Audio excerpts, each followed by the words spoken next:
Hello everyone, आप सभी का स्वागत है एक और नए वीडियो में।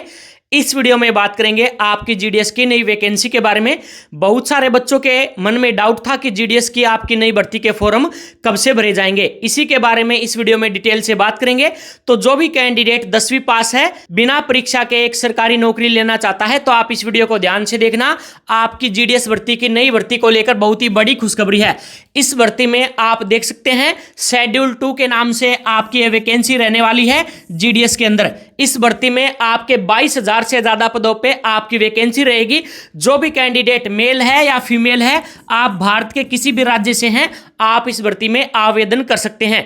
इसके बारे में आपको मैं कंप्लीट जानकारी बताऊंगा, बिना किसी एग्जाम के डायरेक्ट आपकी सीधी भर्ती रहेगी। यदि आप 10वीं पास है तो आप इस भर्ती में आवेदन कर सकते हैं।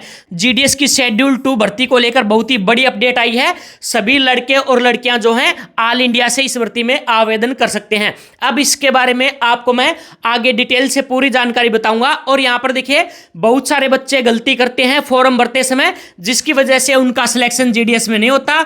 और बहुत सारे ऐसे कैंडिडेट हैं, आपको मैं बता दूं, जीडीएस भर्ती में जब आपका डॉक्यूमेंट वेरिफिकेशन होता है तो उसके अंदर 50 से 60% कैंडिडेट जो है डॉक्यूमेंट वेरिफिकेशन में बाहर किए जाते हैं। तो ऐसे में आपको वीडियो के बीच में आपको मैं डॉक्यूमेंट की लिस्ट बताऊंगा, जिसमें ऐसे डॉक्यूमेंट बताऊंगा जो आपके पास होने जरूरी हैं। इनके बिना आपका जीडीएस भर्ती में किसी भी प्रकार से सिलेक्शन नहीं होगा। चाहे आपके 10वीं कक्षा में 99 या 100% नंबर हैं, तो भी आपका सिलेक्शन नहीं होगा। तो इन डॉक्यूमेंट के बारे में अच्छे से जानकारी आपको लेनी है, उसके बाद ही अपना आवेदन करना है।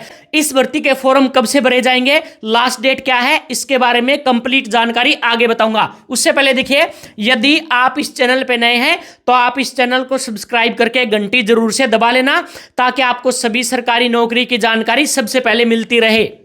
अब यहां पर देख सकते हैं, अब जो है इस भर्ती के बारे में हम डिटेल से बात करेंगे। भारतीय डाक विभाग के द्वारा एक साल में 2 बार आपकी जीडीएस की वैकेंसी निकाली जाती है।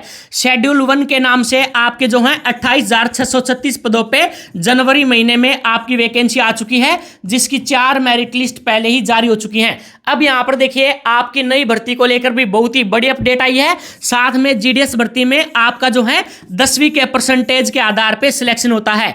तो यहां पर जो है उसके बाद देखिए, जैसे ही आपका लिस्ट में नाम आता है, उसके बाद आपके डॉक्यूमेंट वेरीफाई किए जाते हैं। और सबसे ज्यादा जरूरी है डॉक्यूमेंट आपके पास होना। तो डॉक्यूमेंट वेरिफिकेशन के बारे में भी आपको मैं पूरी जानकारी बताऊंगा इस भर्ती के बारे में। अब यहां पर देख सकते हैं, बात करें आपकी जीडीएस की टोटल वैकेंसी के बारे में, तो 22,000 से ज्यादा पदों पे आपकी वैकेंसी रहेगी। अब यहां पर देखिए, इस भर्ती के बारे में आपको ओवरव्यू और साथ में पोस्ट की डिटेल मैं बताने वाला हूं।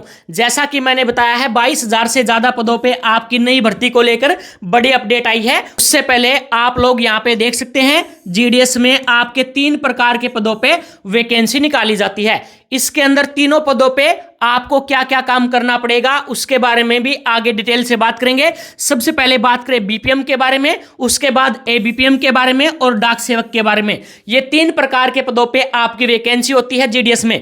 ये जो आपका ब्रांच पोस्ट मास्टर होता है, यानी बीपीएम होता है, यह जो है शाखा का आपका जो है मुख्य पद होता है, यानी सबसे बड़ा पद आपका बीपीएम का होता है। कार्यालय का जो है संचालन करना, यानी लेन देन, यानी पैसे निकालना और जमा करना, और डिजिटल डिवाइस की जो है उनकी सुरक्षा करना, इसके जिम्मेवारी होती है। तो ये जो कार्य होता है बीपीएम का। एबीपीएम यानी असिस्टेंट ब्रांच पोस्ट मास्टर, इसके अंदर आप देख सकते हैं कार्यालय में जो टिकट होती है, डाक टिकट, साथ में स्टेशनरी की बिक्री करना, डाक सामग्री का जो है वितरण करना, और जो है यदि किसी भी प्रकार से बीपीएम को सहायता चाहिए तो एबीपीएम जो है उसकी सहायता करता है, यानी बीपीएम के नीचे एबीपीएम कार्य करता है। उसके बाद डाक सेवक में आप देख सकते हैं, इसके अंदर जो आपके डाक विभाग के द्वारा जितने भी आप देख सकते हैं रेलवे मेल सर्विस या विभागीय डाकघरों में जो भी आपकी डाक आती हैं, साथ में जो भी आपकी घर घर जाके जो है डाक वगैरह घर घर पहुंचाना, ये इसका कार्य होता है। तो ये जो है तीनों पदों पे आपको मैंने डिटेल बता दी है कि कौन से पद वाले कैंडिडेट को क्या कार्य करना पड़ेगा जीडीएस भर्ती में। उसके बाद यहां पर आप देख सकते हैं, इस भर्ती में आपका वेतन आप देख सकते हैं, आपकी सैलरी क्या होगी। यहां पर देखिए, जो आपका बीपीएम का पद है उसमें 12,000 रुपए से लेकर 29,380 रुपए आपको वेतन मिलेगा। उसके बाद एबीपीएम और डाक सेवक में आप देख सकते हैं 10,000 से आपका 24,470 रुपए आपको वेतन मिलेगा। ये जो है आपकी सैलरी होगी यदि आपका जो जीडीएस भर्ती में सिलेक्शन होता है। उसके बाद आयु सीमा के बारे में बात करें, एज लिमिट के बारे में, तो इस भर्ती में यदि आप अपना फॉर्म भरना चाहते हैं तो कम से कम आपकी उम्र 18 साल और ज़्यादा से ज़्यादा 40 साल होनी चाहिए। ये तो सामान्य कैटेगरी के लिए है, और जो आपकी आरक्षित कैटेगरी हैं जैसे ओबीसी, एससी, एसटी और पीडब्ल्यूडी, उनकी डिटेल यहाँ पे आप देख सकते हैं। ओबीसी कैंडिडेट को 3 साल की, एससी एसटी को 5 साल की और पीडब्ल्यूडी कैंडिडेट को 10 साल की आयु में छूट दी जाती है। उसके बाद और आपकी डिटेल से बात करें इस भर्ती के बारे में, सिलेक्शन का प्रोसेस आप अच्छे से समझ लें। उसके बाद आपको मैं डॉक्यूमेंट के बारे में डिटेल से जानकारी बताऊंगा, क्योंकि डॉक्यूमेंट वेरिफिकेशन में सबसे ज़्यादा कैंडिडेट बाहर होते हैं। तो चयन प्रक्रिया यानी सिलेक्शन का प्रोसेस आप देख सकते हैं। आपका जीडीएस भर्ती में पूरी तरीके से पारदर्शी और मेरिट आधार पर सिलेक्शन होता है, यानी किसी भी प्रकार का फ्रॉड आपका नहीं होता। यहां पर देख सकते हैं मेरिट सूची जो है आपकी 10वीं के परसेंटेज के आधार पे आपका जो है मेरिट लिस्ट तैयार की जाती है, और यहां पर मेरिट लिस्ट जो है आपकी ऑटोमेटिक जनरेट की जाती है, यानी किसी भी व्यक्ति के द्वारा आपकी जो है ये लिस्ट नहीं बनाई जाती, बल्कि कंप्यूटर में एक आपका सॉफ्टवेयर होता है, उसी के माध्यम से आपकी लिस्ट जारी होती है। उसके बाद दस्तावेज सत्यापन होता है, यानी जैसे ही आपके 10वीं के परसेंटेज के आधार पे आपका सिलेक्शन हो जाएगा, आपका लिस्ट के अंदर नाम आ जाएगा। लिस्ट में नाम आने के बाद आपके डॉक्यूमेंट आपको वेरीफाई करवाने पड़ेंगे। कौन कौन से डॉक्यूमेंट हैं उसके बारे में आपको डिटेल से बताऊंगा। 15 से 17 दिन का टाइम दिया जाता है डॉक्यूमेंट वेरिफिकेशन करवाने के लिए, जिस भी कैंडिडेट का सिलेक्शन होता है। उसके बाद यहां पर फाइनल जो सिलेक्शन होता है, डॉक्यूमेंट वेरिफिकेशन होने के बाद आपका मेडिकल होगा। मेडिकल का आपको एक सर्टिफिकेट बनवा के जमा करवाना पड़ेगा, उसी के आधार पे आपको ज्वाइन करवा लिया जाएगा जीडीएस भर्ती में। आपका बिना किसी एग्जाम के, बिना किसी इंटरव्यू के आपका सिलेक्शन इस भर्ती में हो जाएगा।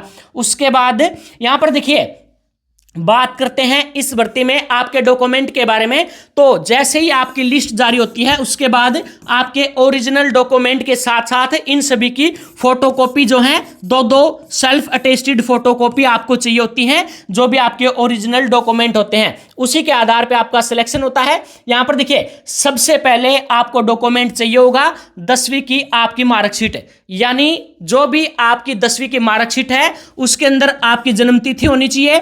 गणित और अंग्रेजी विषय में आपके जो नंबर हैं वो स्पष्ट रूप से दिखाई देने चाहिए, तभी आपका सिलेक्शन होगा।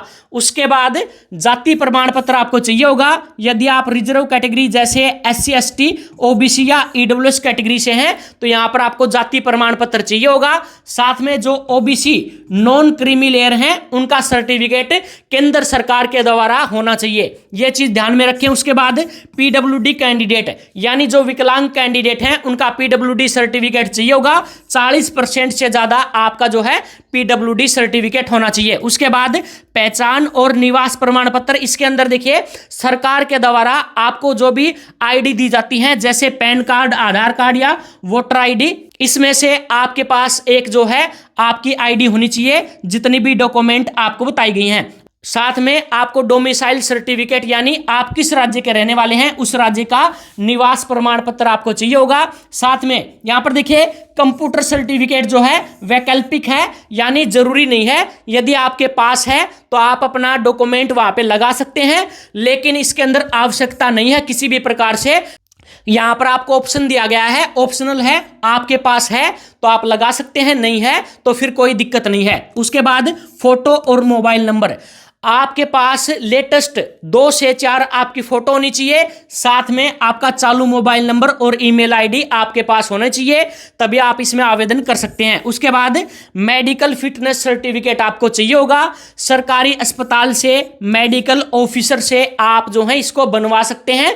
यहां पर आप देख सकते हैं जैसे ही आपका सिलेक्शन हो जाए उसके बाद आप जो है मेडिकल फिट होने चाहिए। उसके बाद बात करें इस भर्ती में आपके जो है फॉर्म कब से भरे जाएंगे, और यहां पर देखिए और भी बहुत सारी जानकारी इस भर्ती के बारे में बताई गई है। तो सबसे पहले तो आप देख सकते हैं जीडीएस भर्ती के बारे में, महत्वपूर्ण तारीखों के बारे में और वर्तमान आपकी क्या स्थिति है इस भर्ती की, तो यहां पर देख सकते हैं इस भर्ती का जो शेड्यूल 2 के नाम से वैकेंसी आएंगी, या आपकी जुलाई के अंतिम सप्ताह या 15 अगस्त के बीच में आपकी ये नई भर्ती आने की संभावना है। तब तक आपको वेट करना पड़ेगा। देखिए, जैसे ही आपकी भर्ती आएगी तो सभी डॉक्यूमेंट आपको चाहिए होंगे, तो जल्दी से जल्दी जो आपको मैंने डॉक्यूमेंट बताए हैं वो आप जो बनवा लें। अभी जो है जीडीएस की जो आपको मैंने बताई थी 28,636 पदों पे वैकेंसी निकाली गई थी जनवरी 2026 में, उनकी जो है 4 मेरिट लिस्ट जारी हो चुकी हैं और 5वीं लिस्ट भी इस भर्ती में जारी की जाएगी। तो जिस कैंडिडेट का इस भर्ती में सिलेक्शन नहीं हुआ तो आप जो है तैयार रहें, काफी जल्दी आपकी जो है नई भर्ती देखने को मिलेगी। आपकी 22,000 प्लस पदों पे ये वैकेंसी आने की संभावना है, जिसके फॉर्म जैसे ही शुरू होंगे आपको मैं पूरी जानकारी बताऊंगा।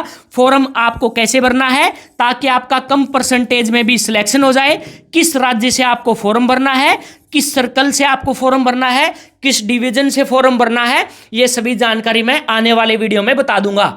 तो फिलहाल इस वीडियो में इतनी ही जानकारी आप लोगों के साथ शेयर करनी थी।